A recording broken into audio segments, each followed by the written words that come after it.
Fala, meus amigos, minhas amigas, eu sou o professor Luiz Fernando Amaral. Muito legal ter você comigo mais uma vez aqui no canal Espírita. Bom, pessoal, eu vou trazer aqui para vocês 5 vídeos que verdadeiramente me emocionaram aqui no canal Espírita ao longo de 2024. O primeiro vídeo, pessoal, é a mensagem de Júlio, o garotinho que desencarnou cedo. Ele que desencarnou quando tinha pouco mais de 3 anos, uma criança com deficiência física e mental. E na carta psicografada emocionante, ele nos revela os motivos de ter reencarnado assim. Depois, pessoal, eu escolhi o vídeo Psicografia do Espírito de uma Benzedeira. Essa, pessoal, é a história da Dona Mariquinha, uma benzedeira que durante décadas benzeu quem recorria a ela, benzeu com muito amor e com um profundo sentimento de caridade.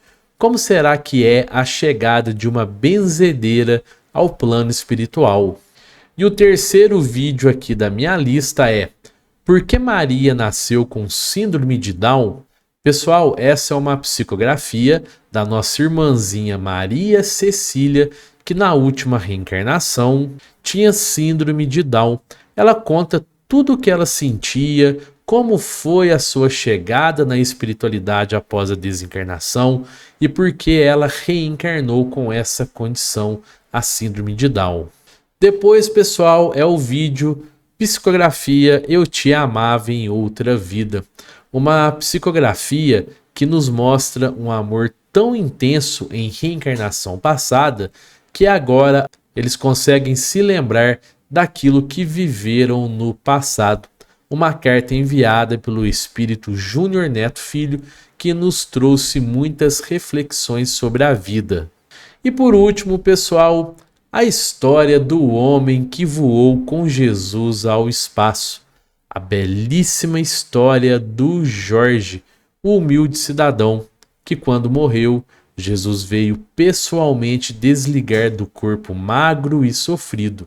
Essa é, pessoal, sem dúvida, a história que mais me emocionou no Espiritismo até hoje.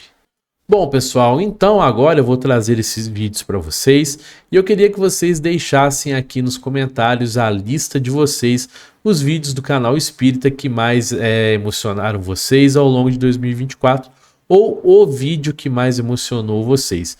E eu queria desejar a todos vocês um feliz 2025 para vocês e para a família de vocês e agradecer a cada um de vocês pela nossa parceria, pela nossa amizade aqui no canal. Estaremos juntos aqui ao longo de 2025, se Deus quiser, trazendo muitos vídeos e lives para vocês. Que assim seja e mais uma vez, gratidão, pessoal. E eu queria pedir para você se inscrever aqui no canal, ativar o sininho das notificações, dar um joinha aqui nesse vídeo, compartilha, comenta, pois assim você estará ajudando na divulgação da doutrina espírita e divulgar a doutrina espírita também é um ato de caridade. E se você puder, seja membro do canal Espírita. É só clicar aqui embaixo em Seja Membro ou Aderir.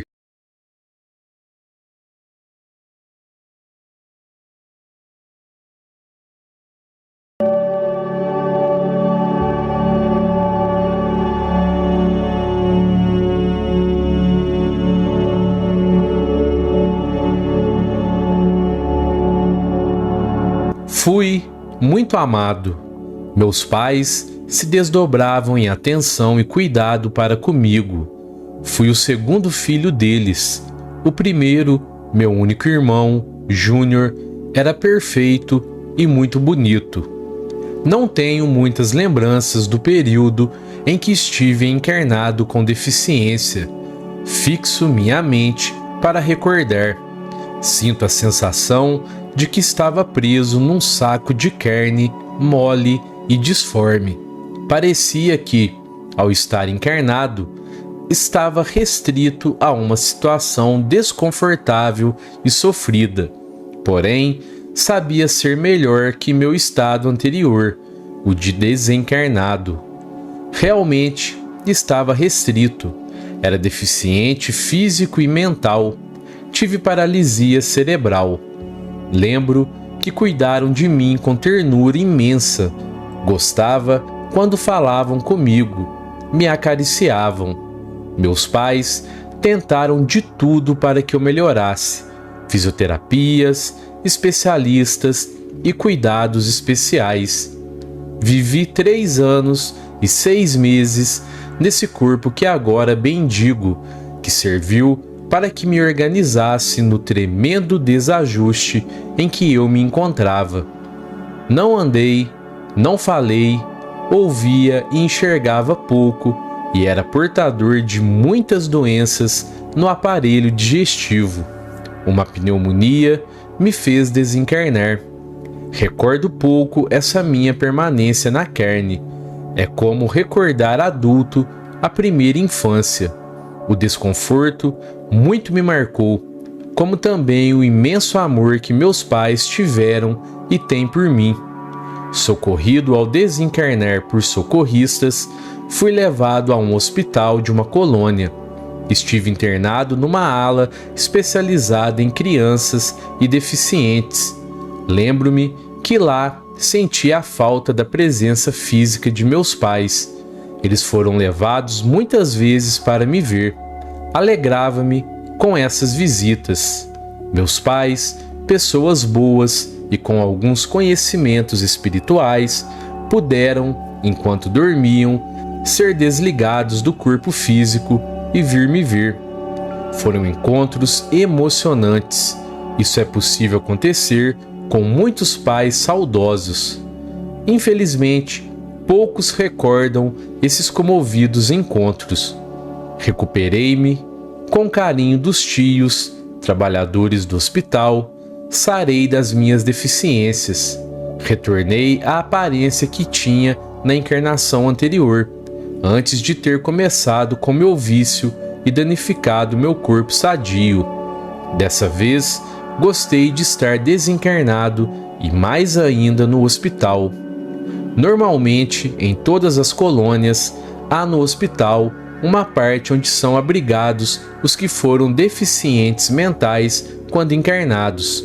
Isso para que recebam tratamento especial para se recuperarem.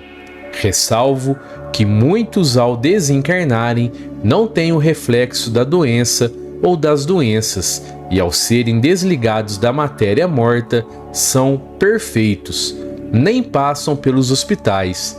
Infelizmente, não foi o meu caso. Necessitei me recuperar. Após 1 ano e 2 meses, estava tendo alta e fui para uma ala no educandário para jovens. Vou descrever a parte do hospital em que fui abrigado. Os quartos são grandes, ficam juntos muitos internos. Não é bom ficar sozinho, é deprimente. Gostava de ter companhia, de ficar com os outros. Logo, me tornei amigo deles. As colônias não são todas iguais. Tudo nelas é visando o bem-estar de seus abrigados, mas em todas há lugares básicos, como nas cidades dos encarnados, que têm escolas, hospitais, praças, ruas, etc.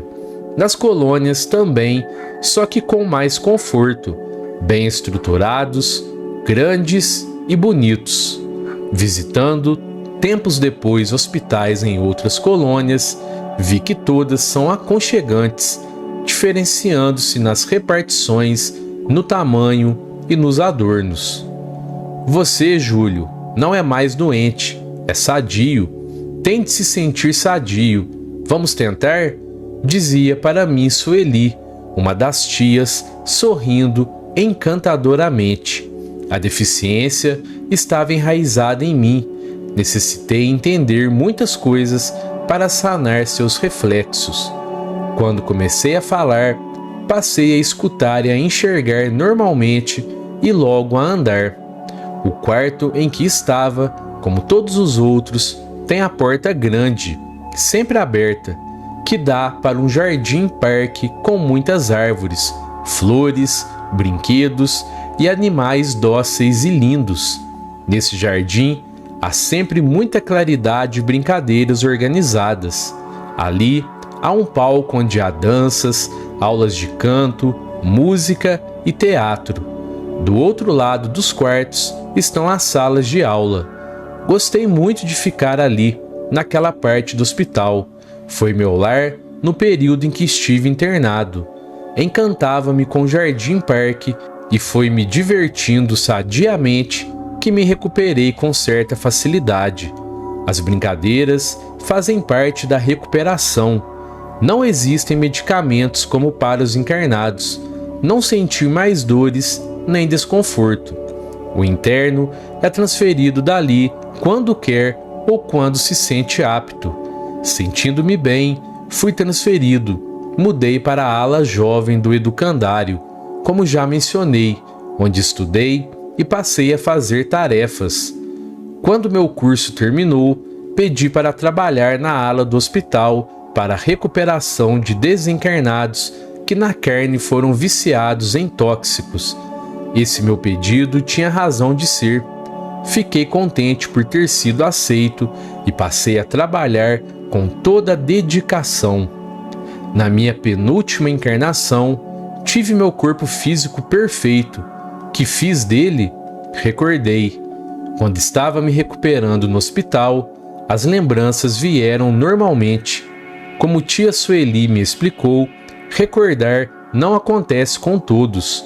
Muitos recuperados voltam a reencarnar sem lembrar de nada do passado. Lembrei-me sozinho, sem forçar o meu passado, e tia Sueli me ajudou a entendê-lo e não encucar, pois o passado ficou para trás e só podemos tirar lições para o presente. Principalmente no meu caso, tentar acertar e não repetir os mesmos erros. Na minha encarnação anterior, tive por pais os mesmos espíritos que o foram nesta última. Eles formavam uma família feliz. Meus pais, casados há anos, viviam harmoniosamente. Tinham 2 filhas casadas e netos quando mamãe engravidou. Embora surpresos, achando-se velhos, me receberam como presente de Deus. Foram excelentes pais, me amaram, cuidaram de mim, me educaram, dando ótimos exemplos.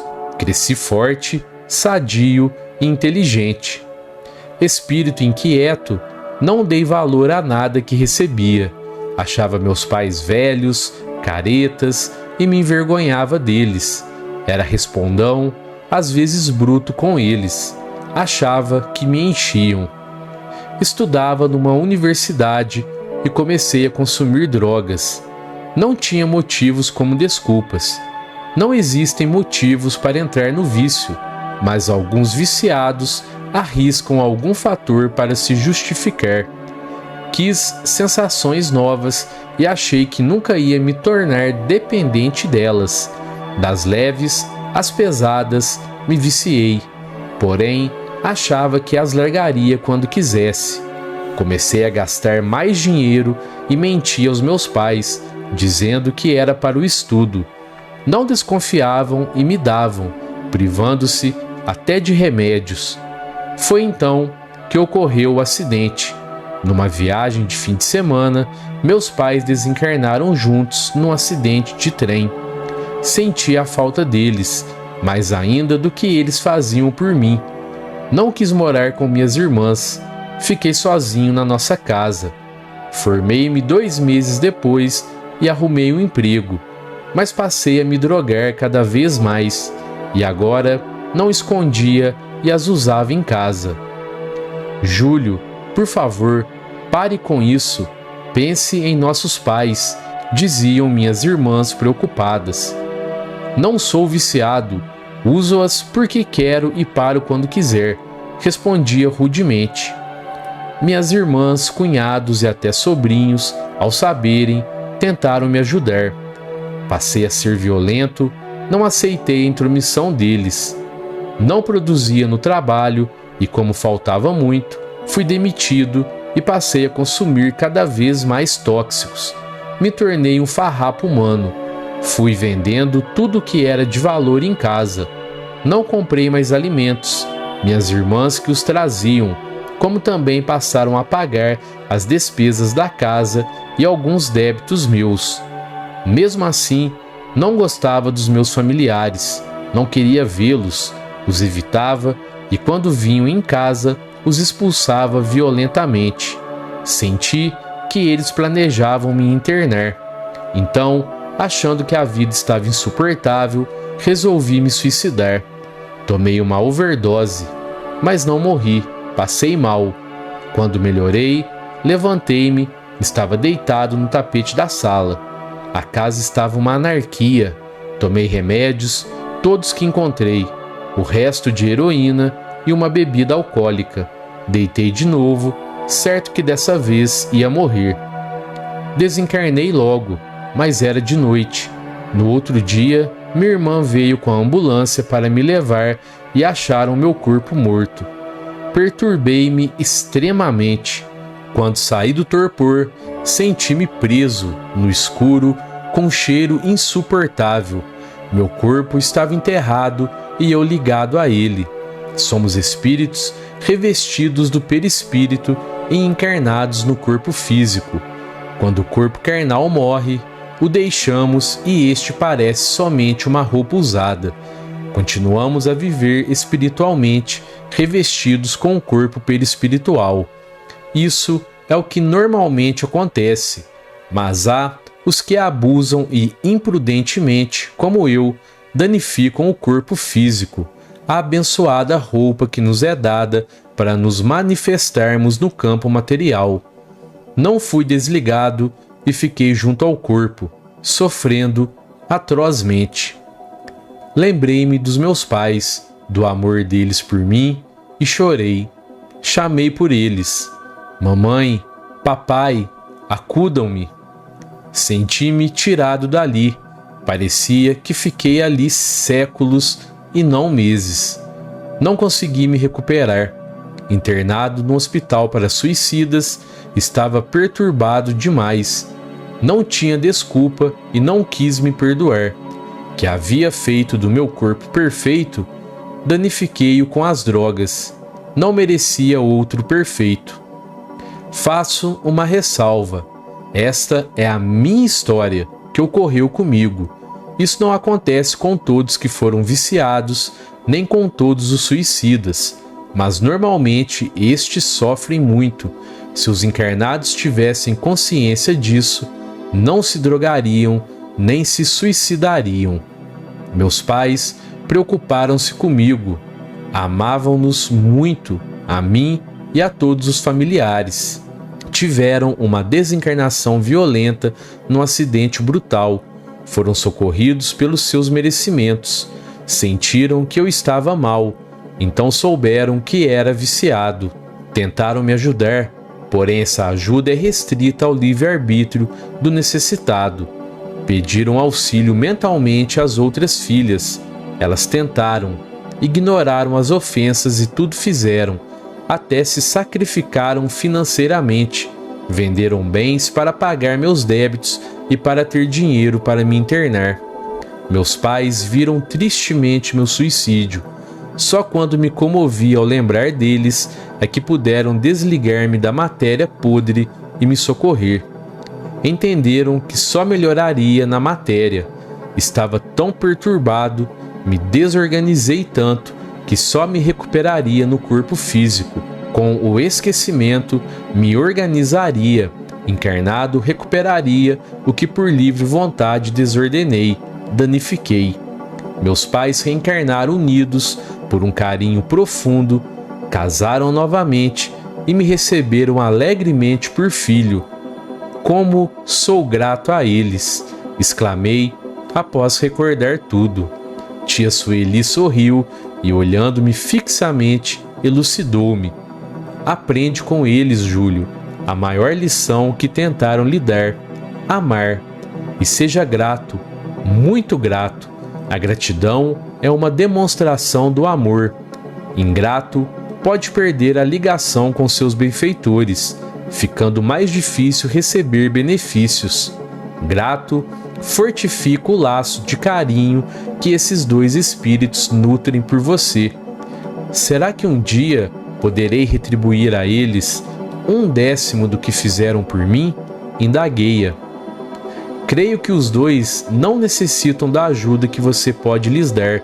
Seus pais são espíritos bondosos que em muitas encarnações têm seguido o caminho do bem e do conhecimento.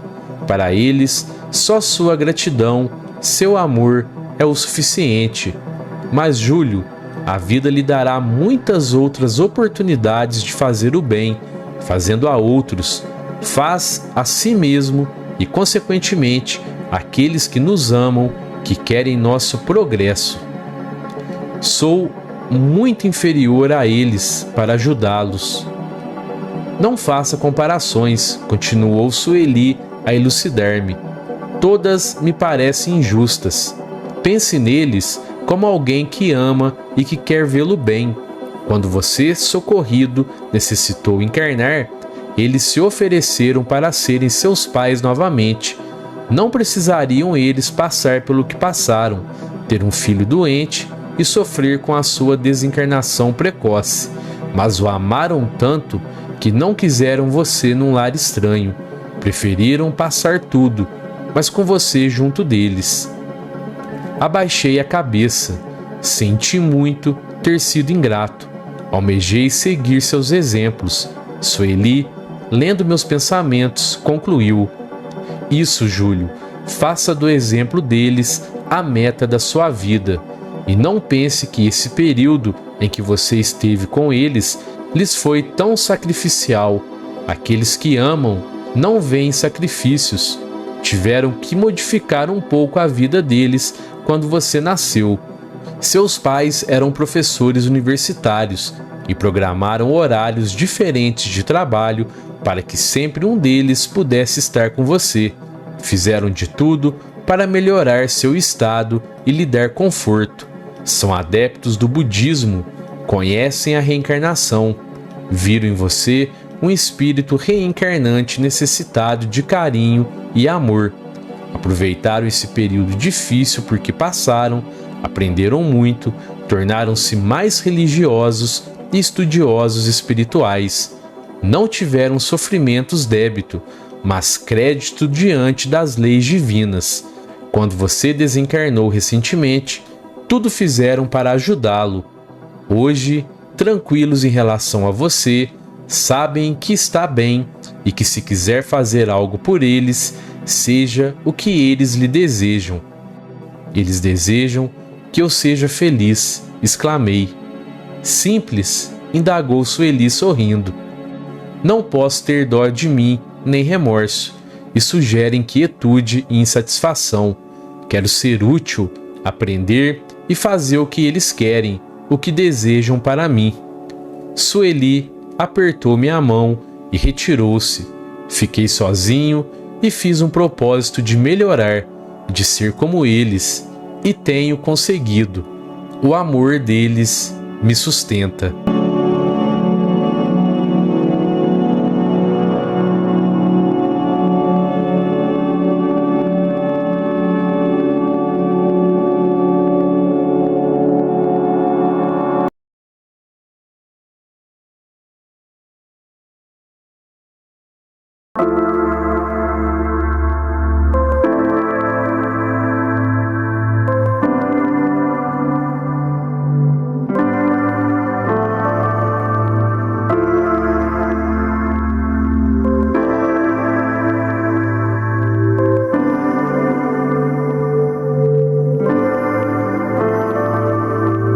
Obrigada, dona Mariquinha.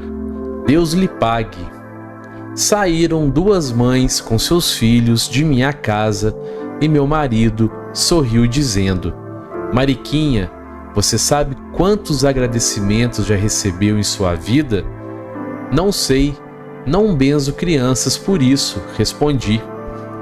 Uma amiga que estava em casa opinou: se esses agradecimentos enchessem barriga, você estaria redonda de tão gorda. Gratidão fortalece a alma, respondi sorrindo. Já faz 40 anos que Mariquinha benze crianças de quebranto, susto e tantas outras coisas. Somente deixou de participar da assistência social da paróquia porque adoeceu. Ela ia todas as tardes fazer a sopa para ser distribuída aos pobres e hoje ainda faz crochê para o bazar da igreja, disse meu esposo. O senhor tem orgulho dela, não é? Perguntou minha amiga. Tenho. Já sabia que Mariquinha benzia a garotada quando começamos a namorar. Quando a conheci, encantei-me com seus lindos olhos azuis. Agora entendo que não foi somente pela cor deles, mas sim pela bondade e meiguice que eles transmitem. Minha mulher é um anjo. Dona Mariquinha, que sorte a senhora tem, tantos anos de casada e o marido ainda está apaixonado, expressou-se minha amiga. Como consegue fazer tantas coisas? Tenho tentado, expliquei, fazer tudo do melhor modo possível. É só repartirmos bem nosso horário, organizarmos-nos para fazer tudo o que queremos. Minha avó me ensinou a benzer crianças e eu vou fazer até quando Deus quiser. A amiga foi embora e fiquei pensando na minha vida.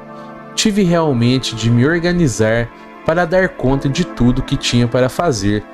Tive 5 filhos e mais 2 adotivos, que já estavam casados, e conosco morava uma neta, rebento da minha filha mais velha, que estava na sua segunda união.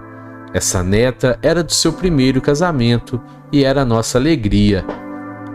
Ultimamente eu não estava bem de saúde, tomava muitos remédios e tinha dores pelo corpo.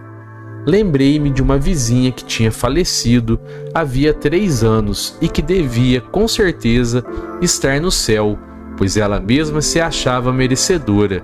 Ela ia frequentemente à igreja e dizia ser muito religiosa. Essa senhora costumava me criticar. O que faz, Mariquinha, não é certo. Não se deve benzer crianças. As mães deveriam levá-las à igreja para o padre abençoá-las. Ou, não foi à missa porque ficou tomando conta da dona Adelaide? É pecado. Primeiro Deus, depois os outros. Ela me criticava tanto que encuquei e fui falar com o padre. E dele escutei. Tudo isso, essas bênçãos, não serve para nada. Se houver melhora, é porque iam melhorar mesmo. Benzimentos são crendices, superstições, nada valem.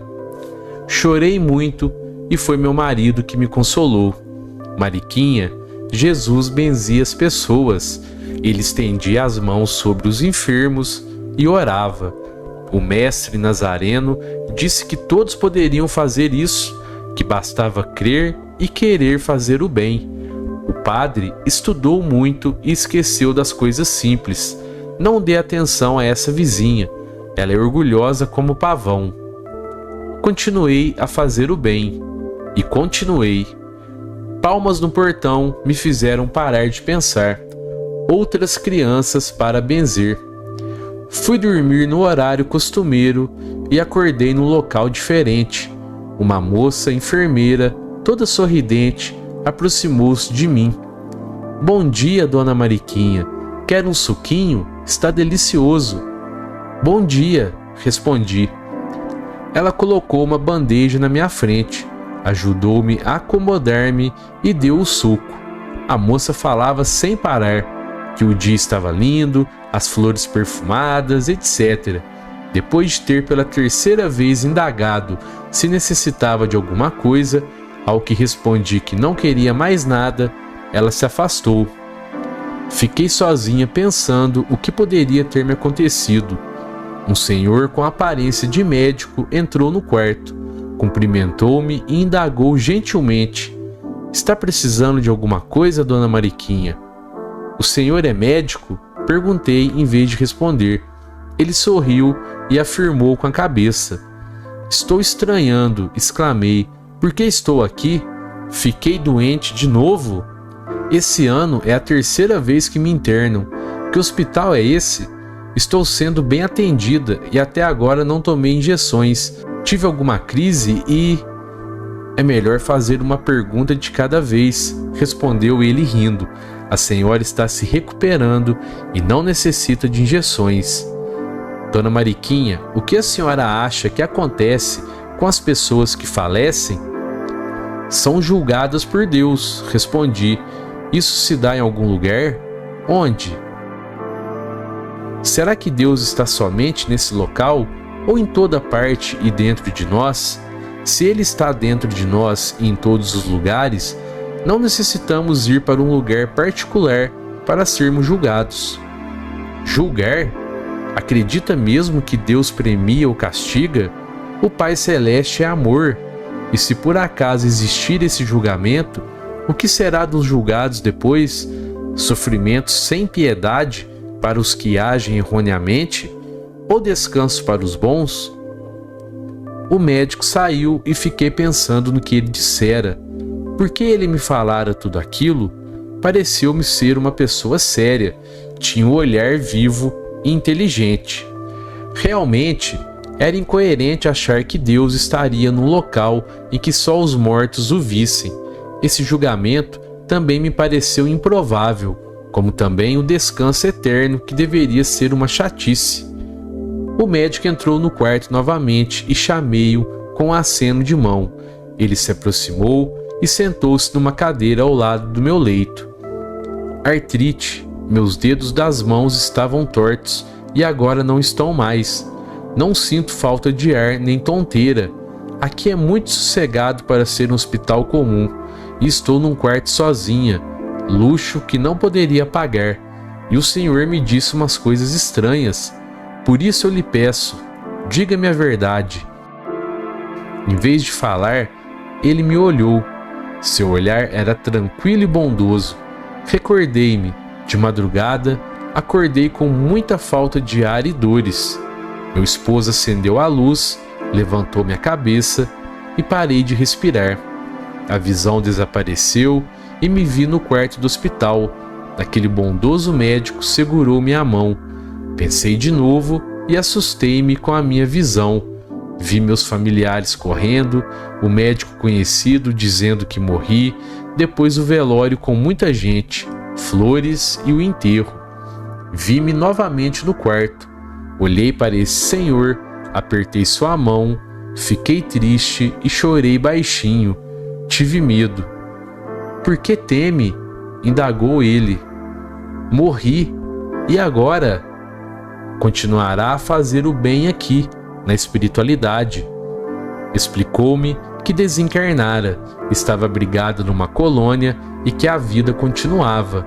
Conforme ele me esclarecia, meu medo foi passando. Recuperei-me logo e adaptei-me facilmente ao plano espiritual. Saí do hospital e fui recebida com alegria por companheiros numa linda casinha onde passei a residir. Fui aprender a viver sem o envoltório físico. Em pouco tempo estava apta a servir.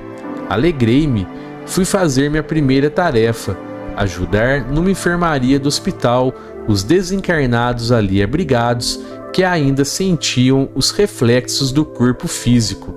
Admirada, ali encontrei, necessitando de auxílio, a vizinha que me criticava. Mariquinha, exclamou ela assustada, você aqui, trabalhando, tem condições de ajudar? Quando você morreu? Desencarnei há pouco tempo, respondi. Como estava bem, foi-me dada a oportunidade de servir. E você, por que está aqui? Mariquinha, tenho pensado muito em você. Vivemos lá na terra de modo diferente. Eu não perdi uma missa, orava, cultuava um Deus humano com atos externos e fáceis. Agora compreendo que Deus é supremo, o que quer que o amemos, que oremos, mas que façamos o bem ao próximo. Ainda bem que você não me deu atenção e continuou fazendo o bem. Você, Mariquinha, amou muito mais a Deus do que eu. Desencarnei pensando que seria recebida no céu, julgada com pompa, e decepcionei-me muito. Para mim, bastava ser religiosa e orgulhei-me disso. Dei mais valor aos atos externos. chorou muito e eu a consolei. Logo você estará bem, confie. Continuei fazendo meu trabalho. No final, a orientadora me cumprimentou, motivando-me. Mariquinha, você será uma tarefeira excelente, mas o que a preocupa? Contei-lhe do encontro com minha ex-vizinha e ela me explicou. Verá muitos casos aqui na espiritualidade assim, como de sua ex-vizinha, pessoas que praticam atos externos apenas para manter aparências e julgam-se merecedoras de um céu de ociosidade. Não são errados os atos externos, desde que eles sejam realizados com sentimento. A oração nos liga às energias benéficas, mas são nossas boas ações que nos levam à fonte dessas energias. Você, Mariquinha, fez muito bem. Sabe quantos Deus lhe pague e obrigados, com sinceridade, você recebeu no período em que esteve encarnada? A orientadora sorriu e depois de alguns segundos concluiu, pois foram muitos. É fazendo o bem que nos preparamos para nos tornarmos bons. Muitas pessoas fazem um bem com algum objetivo, mas com o treino passam a fazer porque querem, amam e fazem-no então espontaneamente. A gratidão que recebemos é uma bênção que recebemos. Aprende a amar. Quem recebe gratidão ama, e esse possui um bem de incalculável valor.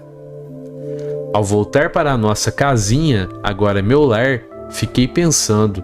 Estava feliz encarnada, mas a desencarnação para mim foi fácil e continuei feliz. Tive a certeza de que o bem que fiz a outros, para mim o fiz, e os obrigados e Deus lhe pague são tesouros que me acompanham. Pude ver meus familiares em visitas periódicas. Continuam a viver com problemas e alegrias. Sou sempre lembrada com carinho, pois deixei aos meus entes queridos um bom exemplo de vida, e isso foi a melhor coisa que fiz a eles que tanto amo. Depois de 2 anos de tarefas diversas e estudos, fui trabalhar no educandário local, onde são abrigados os que desencarnaram em tenra idade. Cuido com muito carinho das crianças que sempre amei. Minha desencarnação foi prazerosa. Maria do Rosário.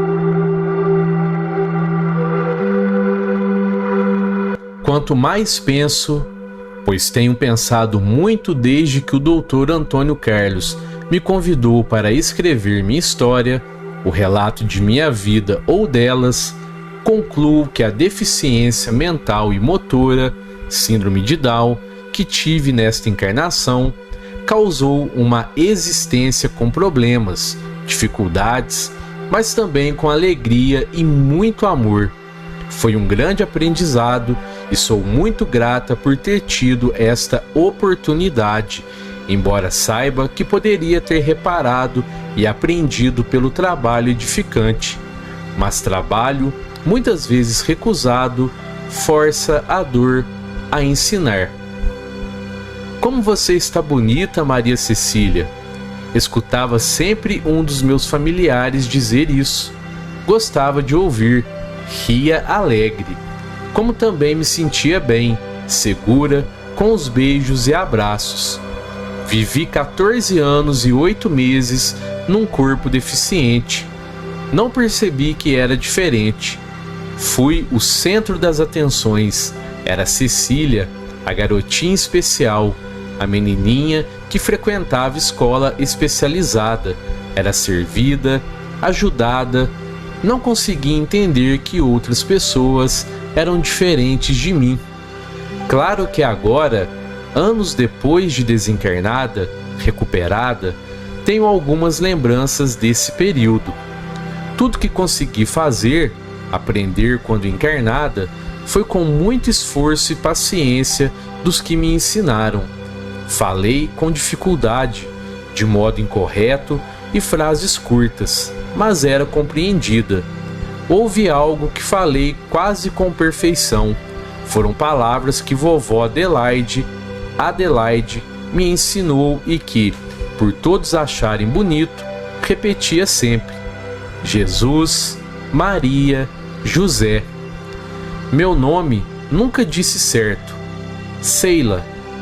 E os amiguinhos da escola me chamavam assim, mas mamãe sempre fez questão de me chamar corretamente, Maria Cecília, e às vezes completava carinhosamente minha boneca, e me vestia como uma. Estava sempre muito bem vestida, perfumada e penteada, embora me arrastasse pelo chão e me sujasse para me alimentar. Cresci, aprendi a andar e a me comportar melhor. Tinha 2 irmãos mais velhos. Creio que tumultuei a vida deles. Meus pais descuidaram dos 2 por se ocuparem muito comigo.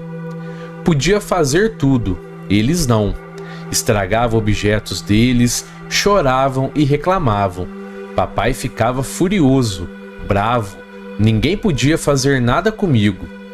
Coitadinha da Cecília, dizia ele, vocês são perfeitos e sadios, ela não.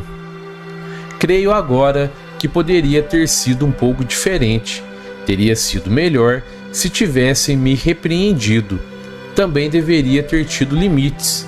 O meio termo seria o ideal.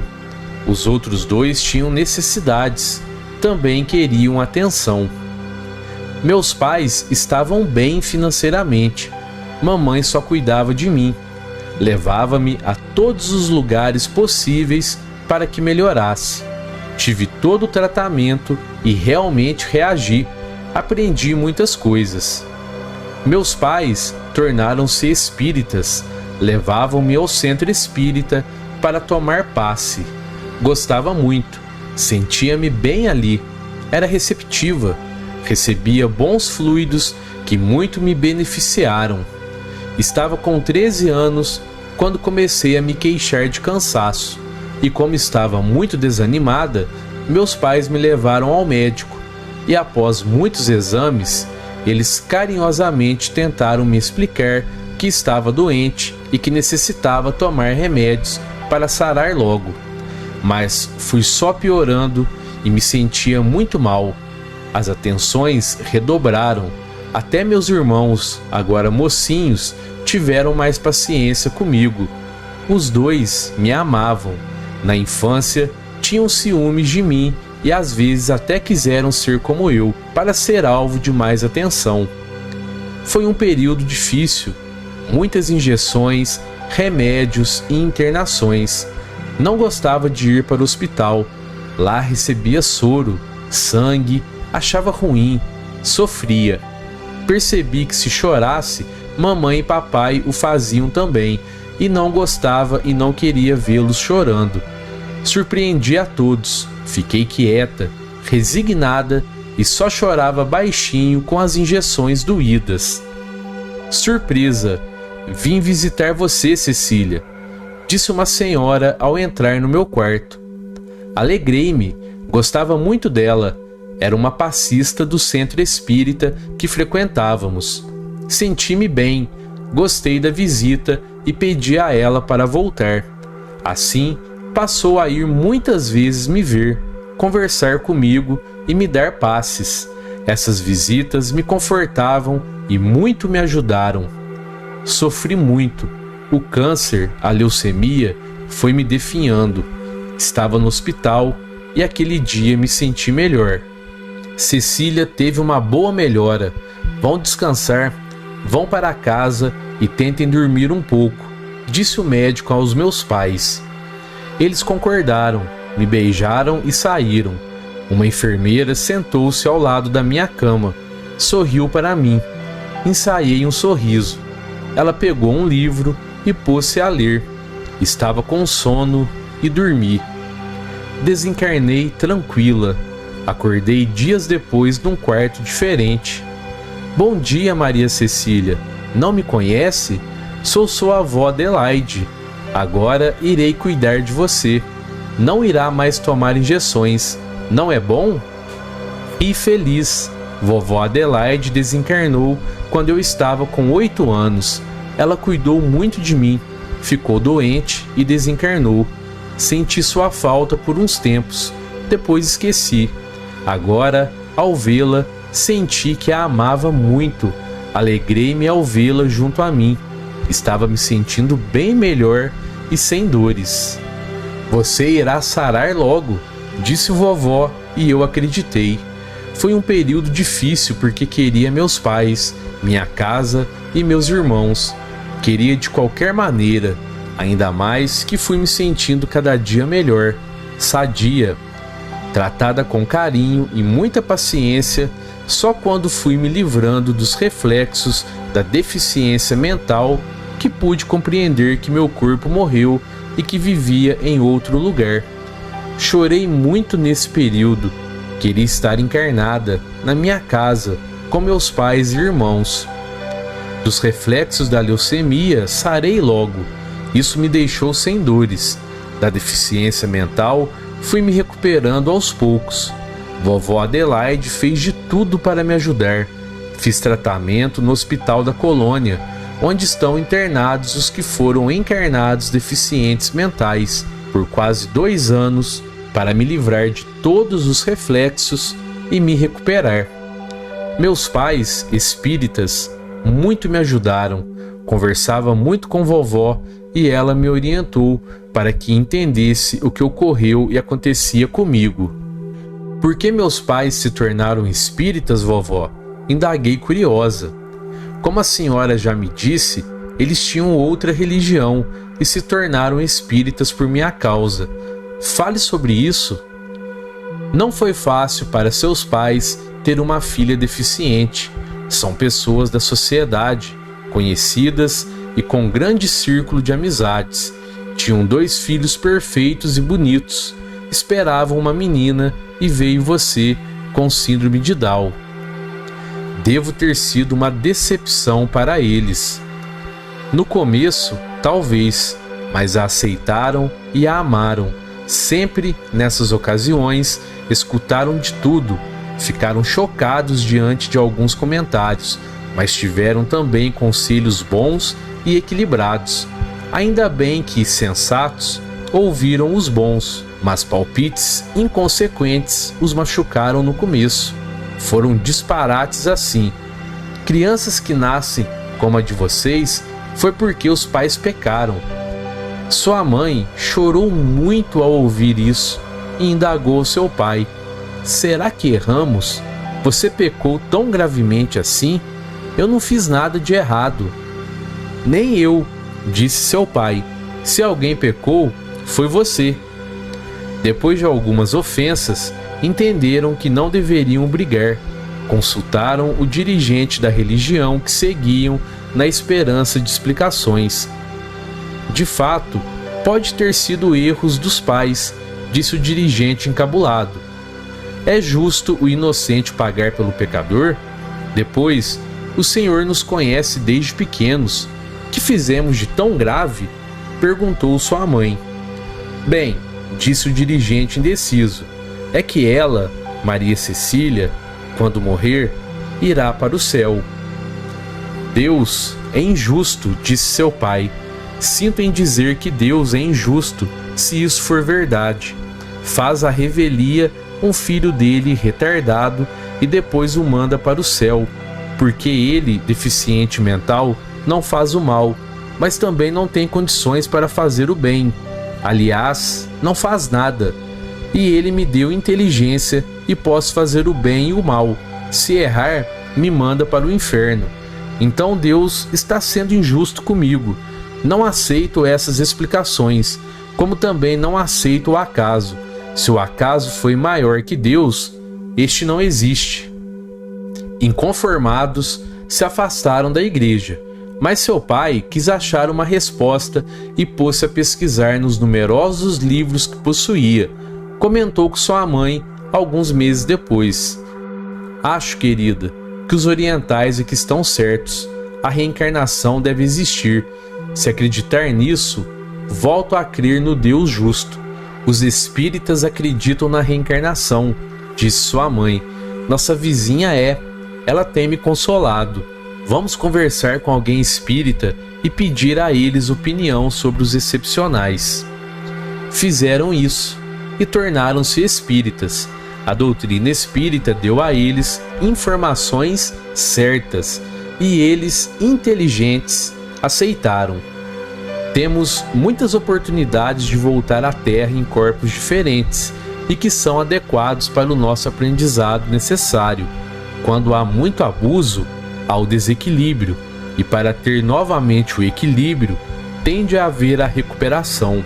Quando se danifica o corpo perfeito, podemos, por aprendizado, tê-los com anormalidades para aprender a dar valor a essa grande oportunidade que é viver por períodos num corpo de carne.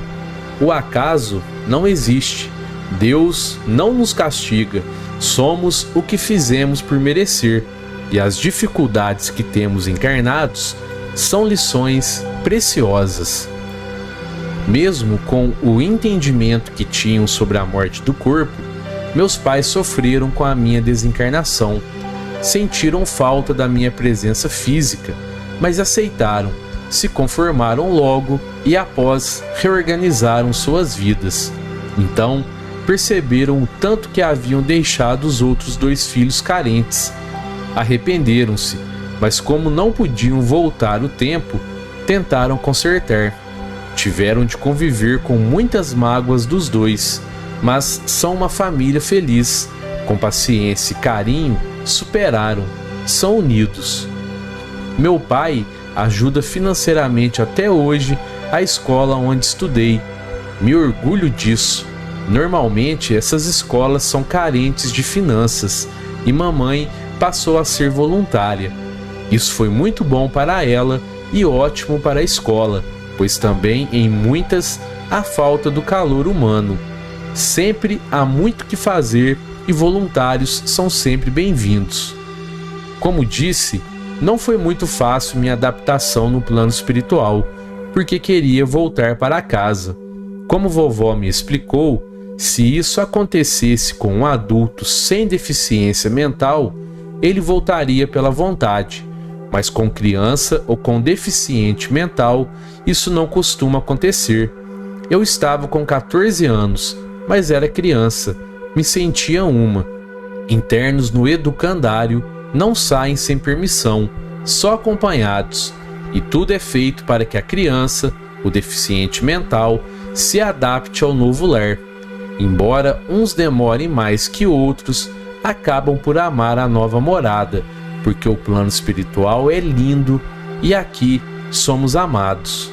Foi minha insistência em voltar para casa que retardou um pouco minha recuperação, mas acabei por me adaptar e tornei-me sadia e feliz. Hoje trabalho no hospital que abriga suicidas. Também estudo e quero, logo após meus estudos, trabalhar com uma equipe que tenta auxiliar encarnados a não cometer esse ato infame que é o suicídio. É um trabalho difícil, sei disso. Todos têm o livre-arbítrio a ser respeitado. São muitas as equipes espalhadas pela Terra que têm conseguido muitos bons resultados. Anseio por ir encontrar com eles. Após meu estudo, estarei apta a trabalhar com a equipe. Tudo que se faz com conhecimento, se faz melhor. Você já deve estar querendo saber o porquê de eu ter necessitado do aprendizado num corpo deficiente mental e o porquê de ter escolhido trabalhar com suicidas. Bem, há muitas encarnações tenho procurado estudar. Agindo assim, desenvolvi minha inteligência, mas também deixei o orgulho e a vaidade ficarem fortes em mim. Neguei-me tremendamente a fazer o bem a quem quer que fosse. Detestava pessoas sem instrução e achava inferiores os que tinham dificuldades para resolver seus problemas, ou seja, os menos inteligentes.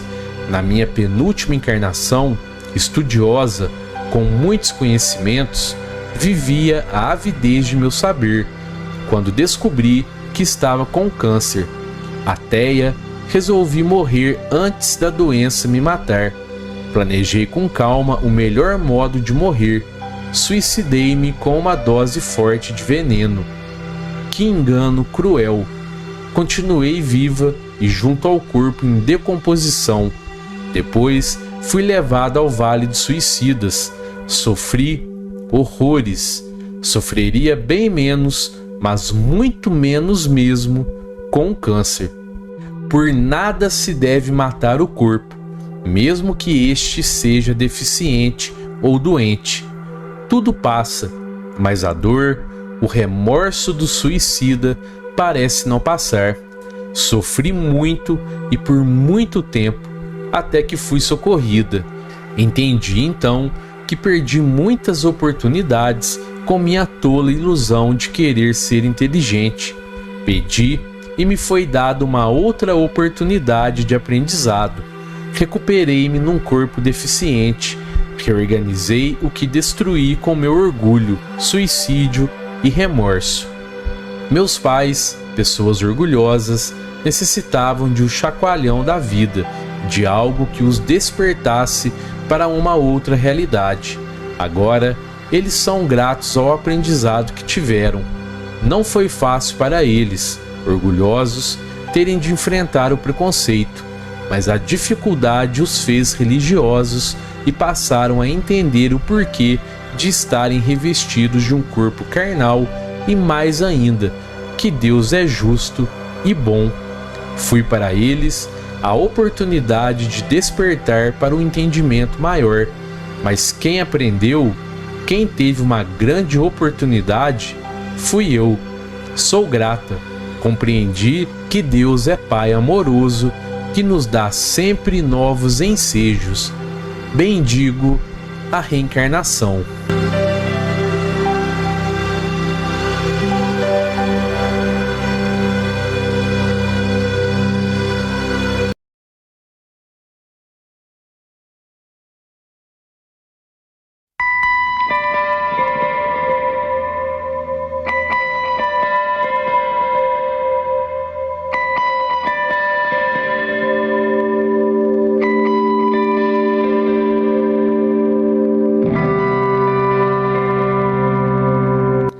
Nasci e me criei em uma vila em Minas Gerais.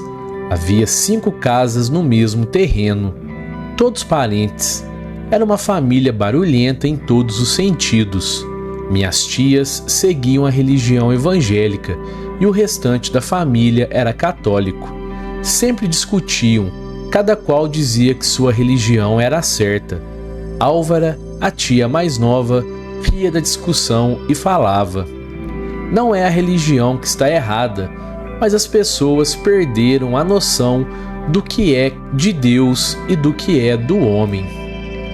Eu ficava atordoado diante de tantas discussões religiosas. Imagina se eu fosse falar que via pessoas que já tinham morrido, eu seria excomungado. Eu estava com 16 anos quando comecei a me sentir extremamente triste, como se nada na vida tivesse sentido, mas me esforçava para ir bem nos estudos. Tinha dias que estava animado e dias de exaustão mental. Foi na formatura que conheci a Angélica. Ela era mais velha que eu e me pediu em namoro. Eu aceitei. Na verdade, minha família me cobrava: Júnior, você tem namorada? Você gosta de alguém? Para pararem de me importunar, resolvi namorar a Angélica, sem muito entusiasmo. Eu sentia um peso. Tudo para mim era difícil, penoso. Apesar de ser jovem, parecia que meu avô tinha mais vigor que eu. Angélica insistiu para eu ir conhecer sua família. Combinamos e o dia chegou. Mesmo sem vontade, eu fui. Eu estava com 22 anos e Angélica com 26. Ela era uma ótima pessoa, bonita e estudiosa, mas eu não a amava, não para ser minha esposa. Quando cheguei na casa dela, Angélica veio ao meu encontro tão feliz. Eu não demonstrava contentamento. Entrei na sala, casa grande de madeira. A janela estava aberta e a cortina voava. Senti uma emoção que segurei o choro. Não entendia por quê. Era como se eu já tivesse estado naquele lugar. Margarida, mãe de Angélica, veio me cumprimentar e disse: "Seja bem-vindo, meu filho.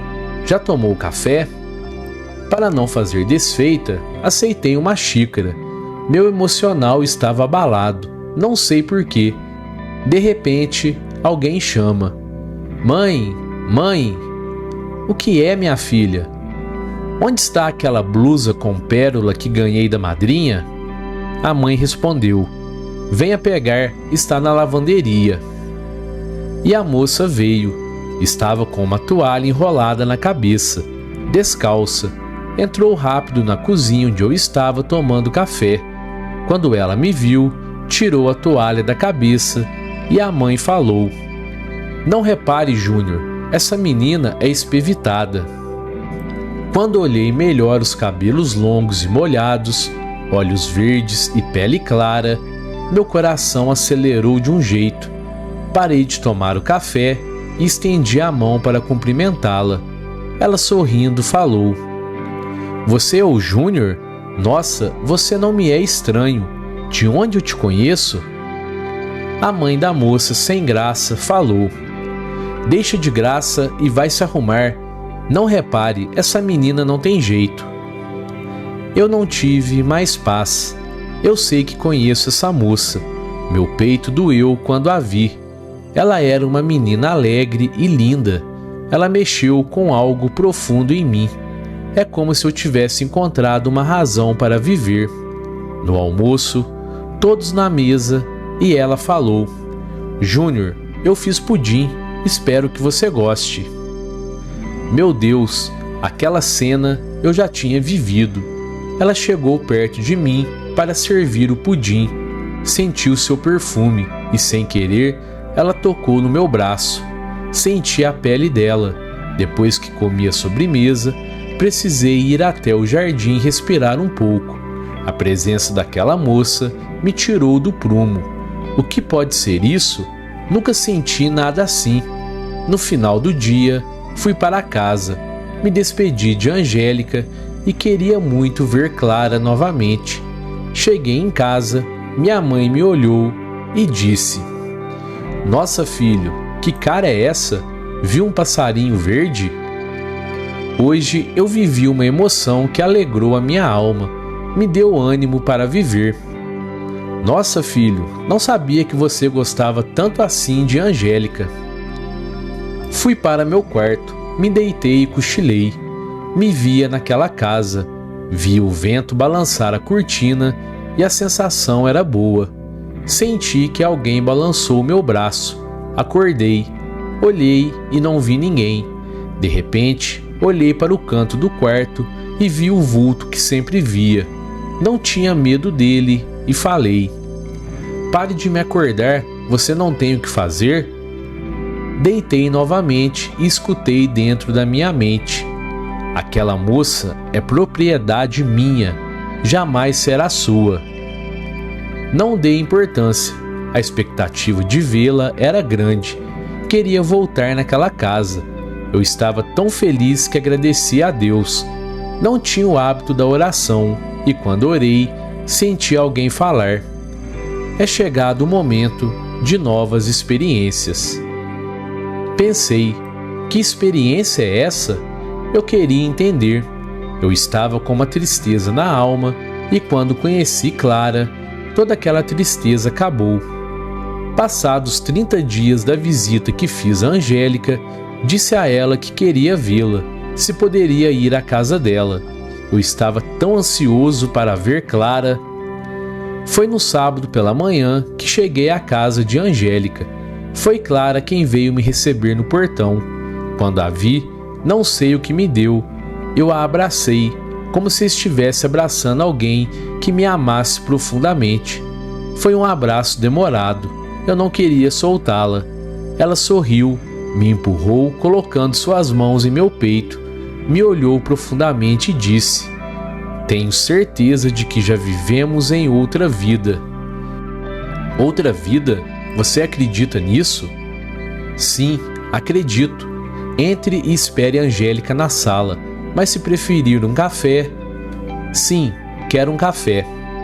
Entramos na cozinha e ela foi passar o café. Ela ergueu os longos cabelos e fez um coque, me serviu o café e falou: "Vou descobrir de onde te conheço. Não é só dessa vida. Que religião você segue?" "Bem, não sei ao certo. Não sigo uma religião. E você, Clara, o que segue?" "Eu tenho plena convicção de que existe encontro de almas. Você quer ir conhecer minha tia Yuma? Ela sabe de coisas espirituais. Minha mãe não gosta, mas eu vou escondido conversar com ela. Vamos comigo?" "Claro que sim." Nisso, Angélica entrou na cozinha e perguntou: "Está convidando meu namorado para ir onde?" Clara desconversou e disse: "Acabei de passar um café e já estou indo. Vou estudar." Ela saiu da cozinha. Eu não tinha assunto com Angélica e nem alegria em estar na sua companhia. Nesse meio tempo, foram chegando os pais e alguns primos e mudamos completamente o assunto. Meus olhos procuravam por Clara. De repente, ela entrou com um livro e me perguntou: "Você já leu este livro? É espírita. Esconda e não deixe a Angélica ver. Ela detesta." Era um livro pequeno. Guardei no bolso do paletó. Mais tarde em casa, abri o livro e tinha um bilhete dentro escrito: "Eu estava em uma densa escuridão e sua presença iluminou minha alma. Te espero para conversar sobre aquele assunto na casa da minha tia." Não sei explicar o que senti. Minha mãe, me vendo com os olhos brilhando, falou: "Você está apaixonado." "Mãe, você acredita em almas que se reencontram?" "Nunca ouvi falar disso." "Mãe, o que você sente por papai é algo que transforma sua alma?" "Ah, meu filho, já passei dessa fase. Case e saberá do que estou falando. No começo, tudo são flores." Contei os dias para encontrar Clara. Não era certo, mas também não era errado. A tia de Clara morava em um sítio muito bonito, com flores lindas. Quando fui apresentado a ela, vieram algumas lembranças. Ela falou: "Como é bom vê-los juntos novamente." Clara lhe perguntou: "Tia, há encontro de almas?" Ela sorriu e respondeu: "Todo o tempo encontramos almas encarnadas, mas sim, existem os encontros especiais. Vocês três estão juntos novamente. Você e Clara já se conheciam e tudo que você viveu com ela está gravado em seu espírito." Clara perguntou: "É verdade que o mesmo espírito nasce muitas vezes?" "É verdade. Todos os sentimentos e emoções ficam no espírito." Perguntei para a tia de Clara: "De onde eu te conheço? Sinto um certo carinho pela senhora." "Bem, nem todo encarnado tem o entendimento da espiritualidade, mas os que têm interesse conseguem a compreensão. Se você concordar, posso falar sobre a sua vida passada. Nem todos gostam de saber, têm medo." "Como você sabe? Onde está escrito isso?" "Está escrito no seu espírito e eu posso ler sua história." "Sério? Deus lhe deu esse poder?" "Não é um poder, mas sim uma missão." Um barulho na porta interrompeu a conversa. Era Angélica. Perguntei: "O que ela veio fazer aqui? Será que nos seguiu?" "Calma", disse a tia. "Vão para o outro cômodo e fiquem quietos. Vou ver o que ela quer." Quando a tia abriu a porta, Angélica entrou. parecia nervosa e disse: aconteceu alguma coisa, estou inquieta, sinto que vai acontecer algo. Como assim, minha sobrinha? Sinto que Júnior não gosta tanto assim de mim. Quero fazer uma simpatia para ele gostar mais de mim. Simpatia? Você acredita nisso? Você não é uma bruxa? Não sou bruxa e não faço simpatias. Não existe mágica para fazer outra pessoa gostar de você. O que existe são resgates, ajustes de almas. Ajustes de quê? Não sei o que fazer para Júnior gostar mais de mim. O que existe é reencontro de almas que já se amavam de outras vidas e reencontro de desafetos. Você é o desafeto de Júnior. Como desafeto, nunca fiz nada de errado para ele. Não fez nada nesta vida. Não insista em fazer ele te amar profundamente. Isso não vai acontecer. Entenda que Júnior está de passagem por um curto tempo na sua vida. Que bobagem, tia. Quem te falou isso? Estamos juntos há algum tempo. Eu quero casar com ele, mesmo que ele não goste de mim. Para quê, minha sobrinha? Para ser infeliz e tornar a vida dele um martírio, como você fez na vida passada? Angélica, irritada, perguntou à tia: você acha que se eu souber o que fiz de errado na vida passada, vai mudar alguma coisa na vida presente? Todos da família sabem que você é doida. Fala com o invisível. Bom, se você acha que sou doida, por que está aqui? Porque quero saber por que o Júnior não fala que me ama. Se você quer mesmo saber, vou lhe contar. Júnior, na vida passada, era Eduardo e amava Francisca com a alma. Você era a criada, que cuidava dos afazeres da casa e tinha obsessão pelo seu patrão, que só tinha olhos para a esposa. Sua inveja por ela era grande. Você queria algo que não era para você, mas insistiu. Certa vez, embriagou a patroa, que não tinha o hábito de beber. Levou-a para uma casa simples e a escondeu. O patrão viajava muito e naquela noite passaria com a esposa. Quando ele chegou em casa, você usou as roupas da esposa dele, que hoje é sua irmã Clara, e passou a noite com ele. Você tinha o mesmo porte físico da patroa. Ele já tinha bebido vinho antes de chegar em casa. Não prestou atenção nos detalhes. Só que você foi longe demais. Francisca estava grávida e você a maltratava, colocando pequenas quantidades de veneno na sua comida. E por um bom tempo, você fez isso. Quando o patrão descobriu, já era tarde. O empregado da casa sabia de tudo o que estava acontecendo na ausência do patrão. Esse empregado pegou o cavalo e foi correndo de encontro ao patrão para contar o ocorrido, mas era tarde. Francisca já tinha falecido, sozinha, em uma casa abandonada, exatamente no mesmo lugar onde você mora hoje. Angélica, não insista, Júnior nunca vai te amar como ama Clara. Aproveite a oportunidade que Deus te deu, a reencarnação. Angélica falou: você acha que vou mudar por saber disso? Sim, minha sobrinha, só te falei porque sei que vai refletir sobre isso. Seu espírito necessita evoluir. Deixe Júnior viver o que ele programou na espiritualidade. Ele precisava conhecer Clara através de você. Saiba que você escolheu isso também para ajudá-los. O que eu faço? Devo renunciar a este amor?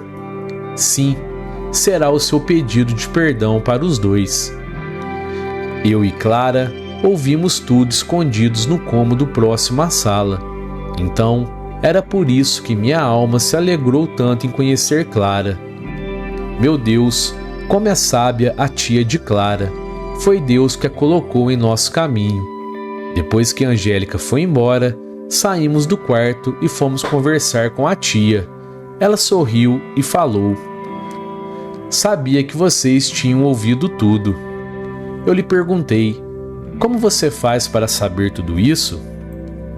Quando você chegou no lar espiritual, anos após o desencarne de Francisca, extremamente depressivo, eu cuidei de você por anos e anos, até você alcançar o equilíbrio. Em muitas vidas, fui médium, pedi ao mentor que permitisse eu te ajudar quando fosse o momento. Nada é ao acaso. Bem, agora vão para casa e esperem Angélica tomar a decisão. Não a provoquem para não ativar as suas fraquezas. Com todas essas informações, não procurei mais Angélica nem Clara.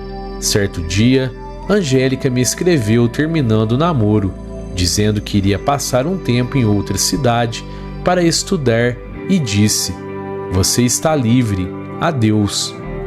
Eu senti um certo medo dela. Será que realmente ela entendeu?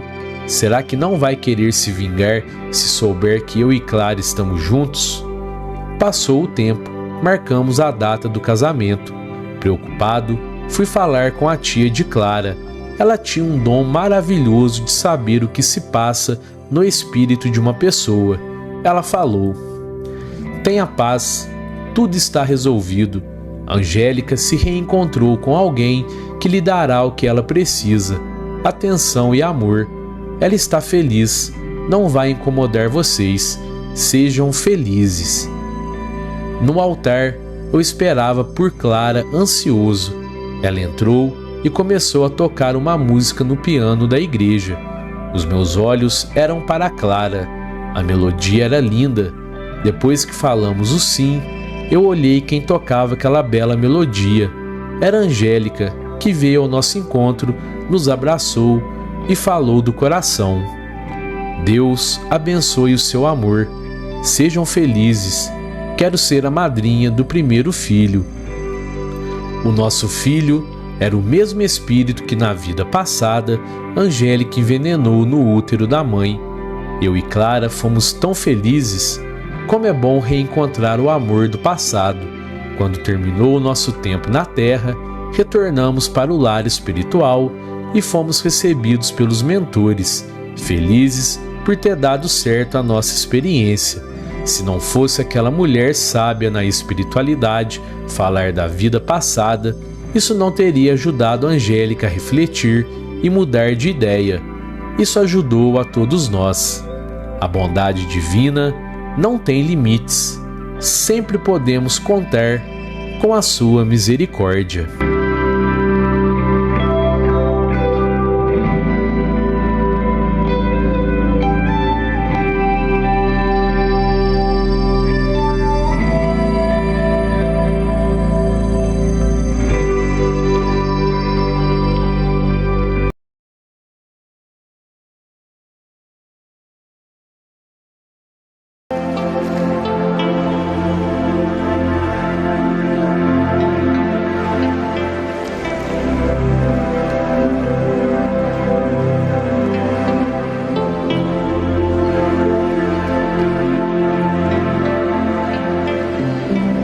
Ao longo dos anos em que ia a Uberaba, conheci muita gente. Gente boa, gente meio boa e gente menos boa. Algumas o tempo vai apagando lentamente, mas jamais terá força suficiente para apagar de minhas lembranças a figura encantadora que vocês vão passar a conhecer. Numa daquelas madrugadas, quando as reuniões no grupo da prece se estendiam até o amanhecer, o vi pela primeira vez, naquelas filas quase intermináveis que se formavam para a despedida ou para uma última palavrinha, ainda que rápida, com Chico. Ele chamou minha atenção pela alegria com que esperava sua vez. Vinha com passos cansados, o andar trôpego, a fisionomia abatida, mas seus olhos brilhavam à medida que se aproximava do médium. Não raro, seu contentamento se traduzia em lágrimas serenas, mas copiosas. Trajes pobres, descalço, pés rachados, indicando que raramente teria conhecido um par de sapatos. calça azul, camisa verde, com muitos remendos, um paletó de casimira apertava-lhe o corpo franzino, pele escura, cabelos enrolados, nos lábios uma ferida. Chamava-se Jorge. Creio que deve ter tomado poucos banhos durante toda a vida. Quando se aproximava, seu corpo magro, sofrido e mal alimentado exalava um odor desagradável. Em sua boca, alguns raros tocos de dentes, totalmente apodrecidos. Quando falava, seu hálito era quase insuportável. Ainda que alguém não quisesse, tinha um movimento instintivo de recuo. Quando se aproximava, tínhamos pressa em dar-lhe algum trocado para que ele fosse comprar pipoca, doce ou um refrigerante, a fim de que saísse logo de perto da gente. Jorge morava com o irmão e a cunhada num bairro muito pobre, uma favela, quase um cortiço. Seu quarto era um pequeno cômodo anexado ao barraco do irmão. Algumas telhas, pedaços de tábuas, de plástico, folhas de lata emolduravam o seu pequeno espaço. O irmão e a cunhada eram boias frias. Jorge ficava com as crianças, fazia-lhes mingau, trocava-lhes os panos, assistia-os. Alma, assim caridosa, acredito que sofresse maus tratos.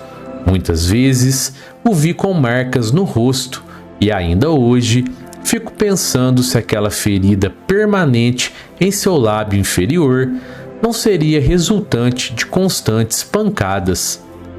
Pois o Chico conversava com ele 5, 10, 20 minutos. Nas primeiras vezes pensava: meu Deus, como é que o Chico pode perder tanto tempo com ele quando tantas pessoas viajaram milhares de quilômetros e mal pegaram sua mão? Por que será que ele não diminui o tempo do Jorge para dar mais atenção aos outros? Somente mais tarde fui entender que a única pessoa capaz de parar para ouvir o Jorge era ele. Em casa, o infeliz não tinha com quem conversar. Na rua, ninguém lhe dava atenção. Quase todas as vezes em que lá estive, lá estava ele também. Assim, por alguns anos, habituei-me a ver aquele estranho personagem que aos poucos foi me cativando. Hoje, passados tantos anos, ao escrever estas linhas, ainda choro. A gente corre o risco de chorar um pouco quando se deixou cativar, não é mesmo? Nunca ouvimos de sua boca qualquer palavra de queixa ou revolta. Seu diálogo com o paciente médium era comovente e enternecedor. Jorge, como vai a vida? Ah, tio Chico, eu acho a vida uma beleza. E a viagem, foi boa? Muito boa, tio Chico. Eu vim olhando as flores que Deus plantou no caminho para nos alegrar. Do que você mais gosta de olhar, Jorge? O azul do céu, tio Chico. Às vezes, penso que o Senhor Jesus está me espiando por detrás de uma nuvem. Depois, o visitante falava da briga dos gatos, da goteira que molhou a cama, do passarinho que estava fazendo ninho no seu telhado.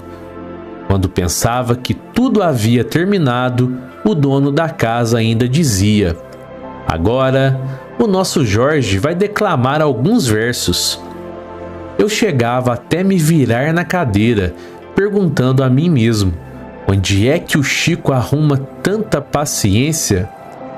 Jorge declamava 1, 2, 4 versos. Bem, Jorge, agora, para a nossa despedida, declame o verso que mais gosto. Qual, tio Chico? Aquele da moça. Ah, tio Chico, já me lembrei. Naquelas horas, o centro continuava lotado. As pessoas se acotovelavam, formando um grande círculo em torno da mesa. Jorge colocava então o colarinho da camisa para fora, abotoava o único botão de seu surrado paletó, colocava as mãos para trás, à semelhança de uma criança quando vai declamar na escola ou perante uma autoridade, olhava para ver se o estavam observando e sapecava, inflado de orgulho. Menina, penteia o cabelo, joga as tranças para a cacunda, queira Deus que não te leve de domingo para segunda. Quando terminava, o riso era geral. Ele também sorria, um sorriso solto e alegre, mas ainda assim doído, pois a parte inferior de seus grossos lábios se dilatava, fazendo sangrar a ferida. Aí, ele se aproximava do médium, que lhe dava uma pequena ajuda em dinheiro. Em todos aqueles anos, nunca consegui ver quanto era. Depois, colocava o dinheiro dentro de uma capanga, onde já havia guardado as pipocas, os doces, dando um nó na alça do pano. Para se despedir, ele não se abraçava ao Chico, ele se jogava, sim, todo por inteiro em cima do Chico. Falava quase dentro do nariz do Chico, e eu nunca o vi ter aquele recuo instintivo como eu tivera tantas vezes. Beijava-lhe a mão, o qual também beijava a mão e a face dele, ao que ele retribuía, beijando os dois lados da face do Chico, onde ficavam manchas de sangue deixadas pela ferida aberta em seus lábios. Nunca vi o Chico se limpar na presença dele, nem depois que ele se tivesse ido. Eu, que muitas vezes, ao chegar à casa dele, molhava um pano e limpava o que passamos a chamar carinhosamente de o beijo do Jorge. Não saberia dizer quantas vezes pensei em levar um presente àquele pobre irmão, uma camisa, um par de sapatos, uma blusa. Infelizmente, fui adiando e o tempo passando, acabei por não lhe levar nada. Lembro-me disto com tristeza, e as palavras do apóstolo Paulo se fazem mais fortes nos recessos de minha alma. Façamos o bem enquanto temos tempo. Enquanto temos tempo. De repente, fica tarde demais. Jorge desencarnou. Desencarnou numa madrugada fria, completamente só em seu quarto, esquecido do mundo, esquecido de todos, mas não de Deus. Contou-me o Chico que foi este nosso irmão de pele escura, cabelos enrolados, ferida nos lábios, pés rachados, mau cheiro e mau hálito, que ao desencarnar, Jesus Cristo veio pessoalmente buscar. Entrou naquele quarto de terra batida, retirou Jorge do corpo magro e sofrido, envolto em trapos imundos, aconchegou-o de encontro ao peito e voou com ele para o espaço, como se carregasse o mais querido dos seus irmãos. Eis que estarei convosco até o fim dos séculos. Não vos deixarei órfãos. Ele não faria uma promessa que não pudesse cumprir.